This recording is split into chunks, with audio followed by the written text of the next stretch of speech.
Olá, hoje o Cidadania vai falar sobre um tema atual e polêmico, o celular na sala de aula. Vamos conhecer o ponto de vista de um educador. O nosso convidado é Rafael Parente, fundador de Empresas de Educação e Tecnologia e ex-secretário de Educação do Distrito Federal. Muito obrigado, seja bem-vindo. Eu que agradeço, Paulo, é um prazer poder ter essa conversa sobre algo tão importante nos tempos atuais. Bom, o governo, através do Ministério da Educação, cogita enviar um projeto de lei proibindo o celular nas salas de aula. No Sistema Municipal de Educação do Rio de Janeiro, desde 2023, os celulares não são admitidos. Bom, existe uma necessidade, no seu ponto de vista, de que isso vire uma lei, essa proibição? Paulo, essa discussão e essa decisão é compreensível dadas as consequências que nós temos visto com o uso que tem sido muito mal feito dos celulares e das redes sociais pelas crianças e pelos jovens. Então, o que vem acontecendo dentro das nossas escolas e fora das nossas escolas está sendo muito grave. A gente tem visto os problemas seríssimos de saúde física, saúde mental, de perda cognitiva, perda de capacidade de concentração, e isso tem gerado resultados em todo mundo. Tanto é que quando nós avaliamos, por exemplo, os resultados do PISA, que é o principal teste de avaliação da qualidade do ensino em todos os países, a gente vê que a partir ali de 2015, alguns países até antes, que foi quando os smartphones chegaram na mão das crianças e jovens, a gente começa a ver um decréscimo nos resultados de aprendizagem de matemática, de linguagens e de ciências. Então, já existe uma correlação da chegada dos smartphones com menos aprendizado nas escolas. E também a gente viu agora, inclusive tem um livro bastante famoso que foi lançado há pouco tempo, chamado A Geração Ansiosa, que fala sobre os problemas da utilização dos celulares por crianças e jovens. E isso a gente já estava vendo, inclusive eu participei de 2 governos, fui subsecretário no Rio e fui secretário por algum tempo aqui no Distrito Federal, e a gente já tinha começado a ver que alguns problemas, por exemplo, que a gente via só nos anos finais, quando as crianças já estavam entrando ali na puberdade, na adolescência, 12, 13, 14 anos, como problemas de ansiedade, síndrome do pânico, automutilação, esses problemas começaram a vir para os anos iniciais. Então, às vezes, crianças com 8, 9, 10 anos já estavam começando a demonstrar problemas sérios de sociabilidade, de ansiedade e de saúde mental. E isso também, as pesquisas já demonstram que esses problemas também estão relacionados à má utilização das ferramentas tecnológicas. Só que existe um problema, Paulo, de que adianta a gente... Aliás, vou fazer algumas provocações aqui. A primeira é que as crianças e jovens, elas utilizam os aparelhos celulares muito mais fora da escola do que dentro da escola.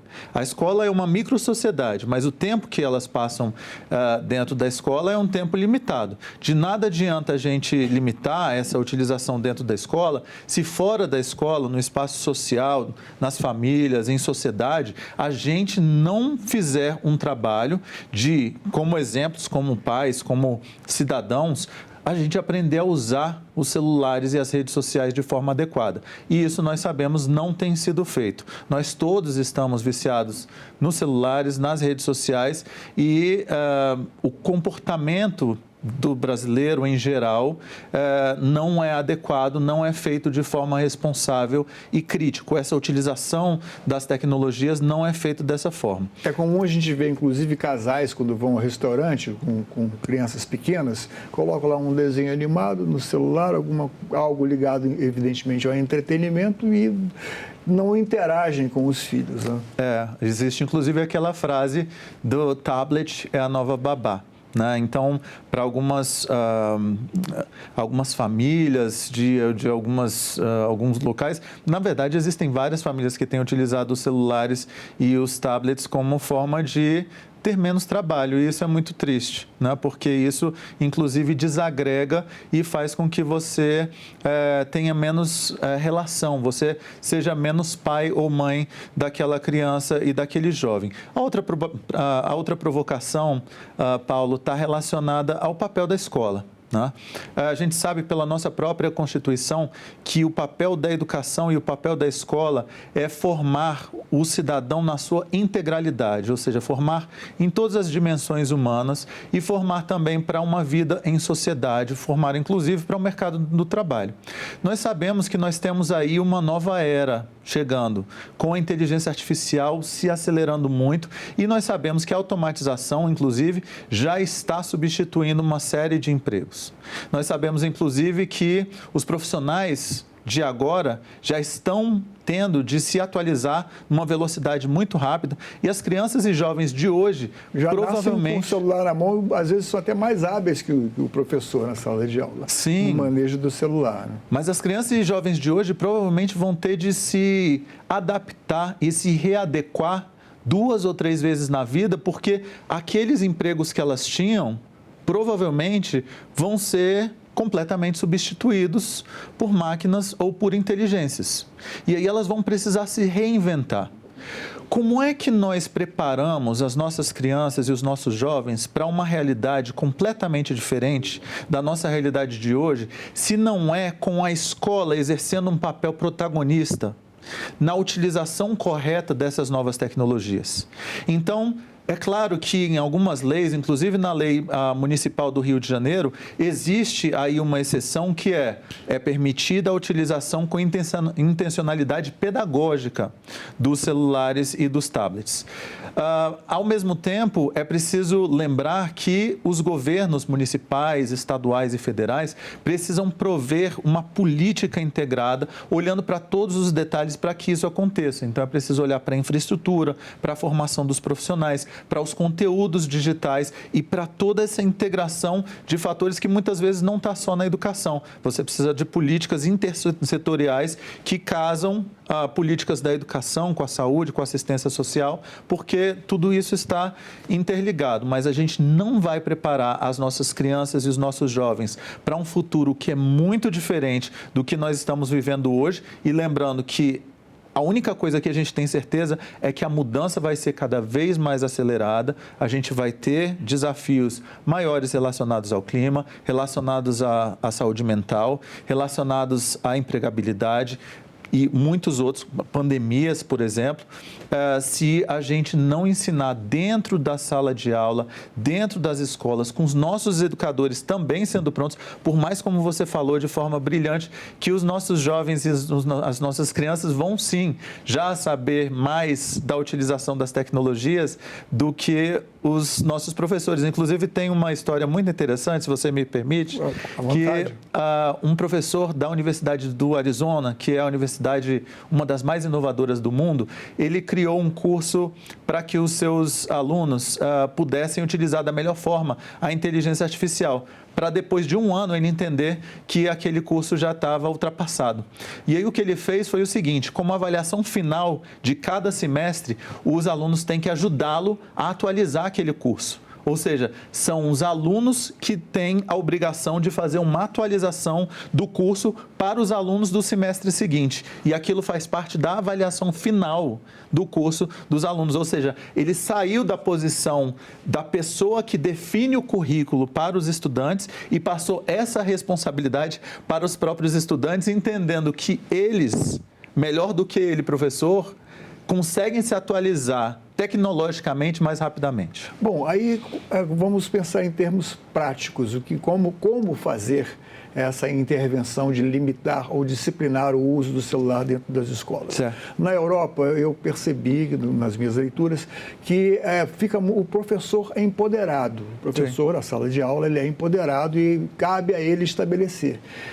Isso me traz 2 perguntas. Primeiro, será que é necessário mesmo colocar dentro da lei, judicializar, o que, por outro lado, daria maior segurança ao professor face à posição dos pais dos alunos?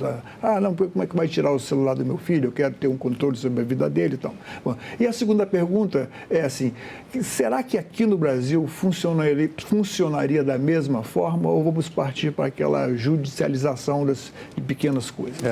Esse é outro ponto importantíssimo. a aplicação dessa lei é extremamente complexa e, em vários casos, a gente vê que a proibição ela não funciona e a proibição vai no caminho contrário ao caminho da educação, que é um caminho de conscientização, de informação e de ensino de como fazer a melhor utilização. Então, na maioria dos países, de fato, como você acabou de mencionar, existem problemas sérios na hora de se implementar essa lei.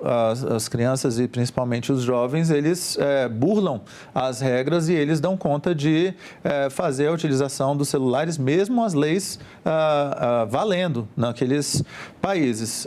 Inclusive, a gente tem, por exemplo, alguns cursos de universidades famosas, como Harvard, no curso de engenharia, por exemplo, acho que é o de engenharia, que já proibiu também a utilização de celulares e os alunos voltaram a fazer os cálculos todos à mão, porque, inclusive, existem pesquisas que demonstram que a gente aprende mais quando a gente está escrevendo... cursiva, né? Sim, cursiva, mas existe um processo de conscientização. Ou seja, antes da proibição, e talvez mais efetivo do que proibir, é você mostrar para as pessoas aquilo que é o correto e por que é correto. Na hora que as pessoas compreendem o que é correto, por que é correto e o mal que vai causar se você não for naquele caminho, isso é muito mais efetivo e isso é um processo educacional. A proibição é um processo mais fácil, mas muitas vezes, como a gente já viu em vários casos, historicamente, aí a gente pode fazer analogias, por exemplo, na tentativa da proibição do consumo de álcool nos Estados Unidos, a própria proibição de drogas ilícitas ainda no mundo todo, né? A gente tem uma guerra às drogas ilícitas que a gente não consegue vencer. E por mais que a gente invista... Só torna mais caro o preço da própria droga, né? Exatamente. E o custo para o Estado fica gigante. Ou seja, as proibições, implementar as proibições, né? Se a gente vê até a questão, se a gente puxar a questão do cigarro, o Brasil é um caso de sucesso da diminuição do consumo do tabaco no mundo. Isso foi dado pela proibição? Não. Foi dado pela educação, por tratar a questão como uma questão de educação, de conscientização e de saúde pública. A gente informou mais, a gente mostrou para as pessoas quão mal o cigarro fazia para elas e aquele custo todo que estava envolvido à saúde, ao Estado, a tudo, todos os problemas que eram causados pelo cigarro. Então, se a gente mostra para as pessoas, para os pais, para as crianças, para os jovens, todo o problema que está envolvido com a má utilização dos celulares, isso talvez fosse mais efetivo do que tentar fazer a proibição. Mas, ao mesmo tempo, como eu disse, como algo emergencial é compreensível. Se é efetivo ou não, já é outra história. Provavelmente não. Bom, uma pesquisa do IBGE do ano passado apurou que 97% dos alunos da rede privada têm acesso às redes sociais e 89% dos alunos da rede pública, quer dizer, sabidamente, pessoas de menor poder aquisitivo.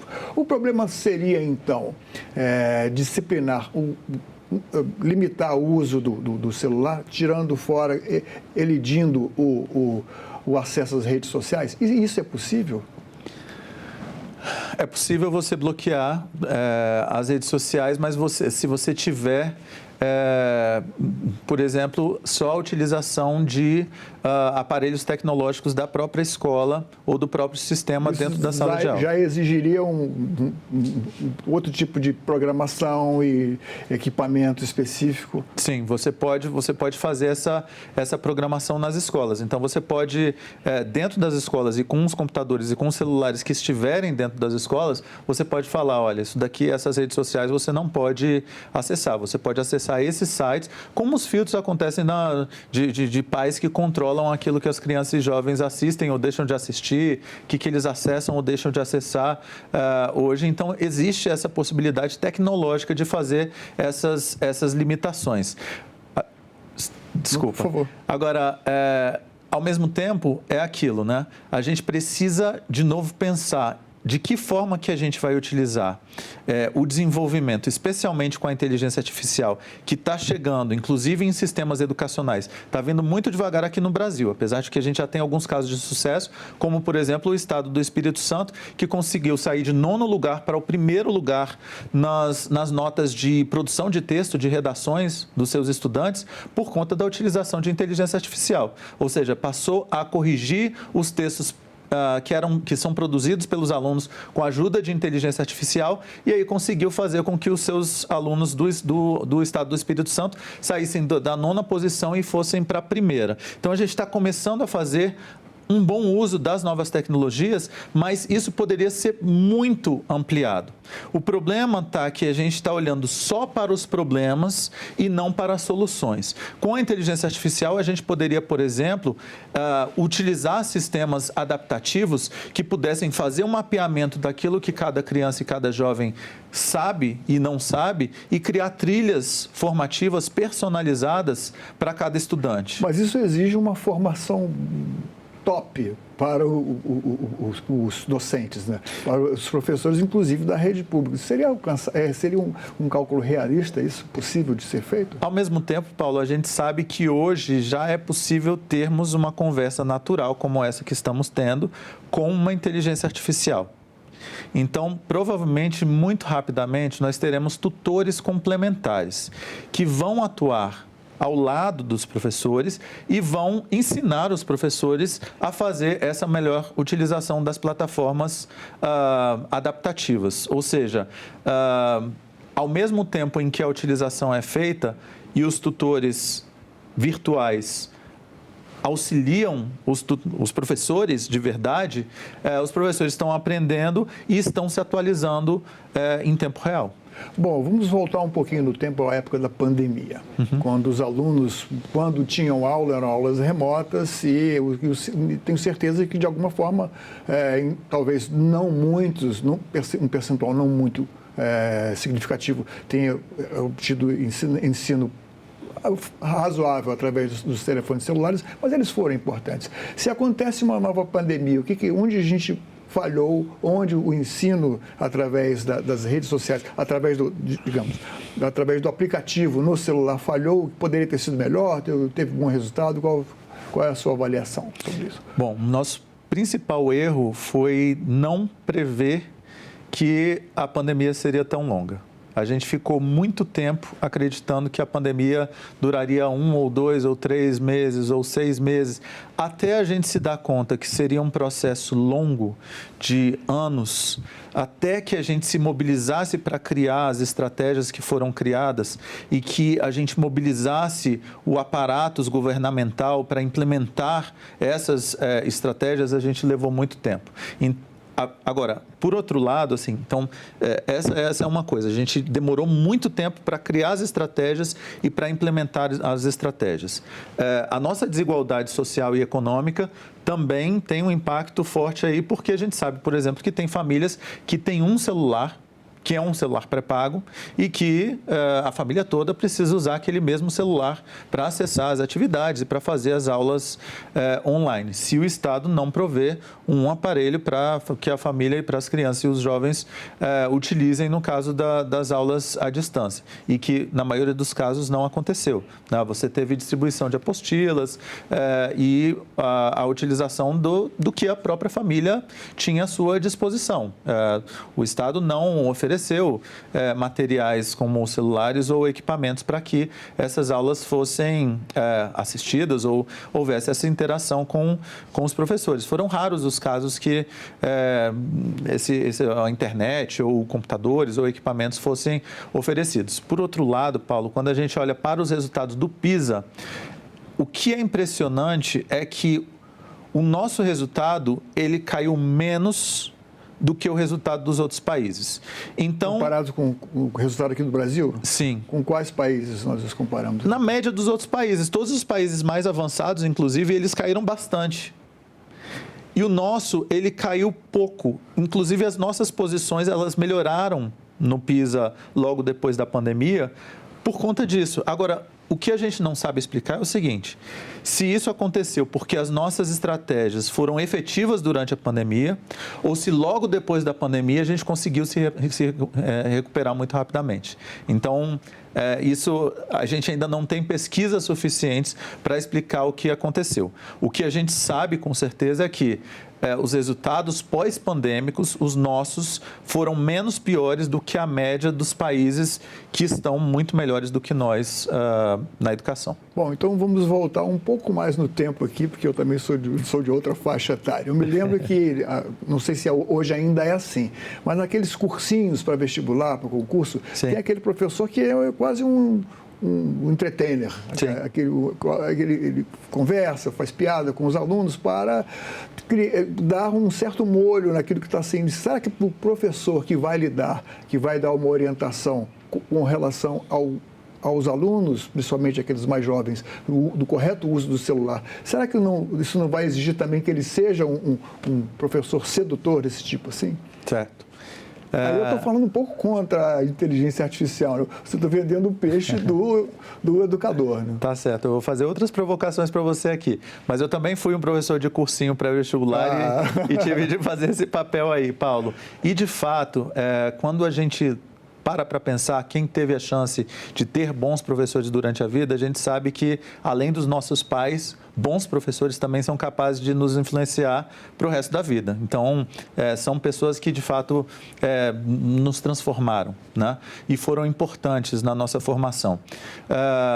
Isso é muito difícil a inteligência artificial substituir. Ao mesmo tempo, Paulo, a capacidade de transmitir conteúdo que não é o todo e nem a parte principal da educação, ela provavelmente vai ser feita da melhor forma pela inteligência artificial. Por quê? Porque a gente vai poder ver uma pessoa em um vídeo dando uma aula tão bem quanto Einstein, ou tão bem quanto os melhores professores de qualquer matéria, só que aquela pessoa não é real. Então, a inteligência artificial ela vai ser capaz de imitar e de aprender com os melhores professores do mundo, pegar qualquer assunto do mundo, e hoje a gente já sabe que, desde a última utilização, a última atualização do GPT, por exemplo, ele já consegue passar nas provas mais difíceis do ITA. Ele já chegou no nível de PhD. Inclusive de química, física, matemática.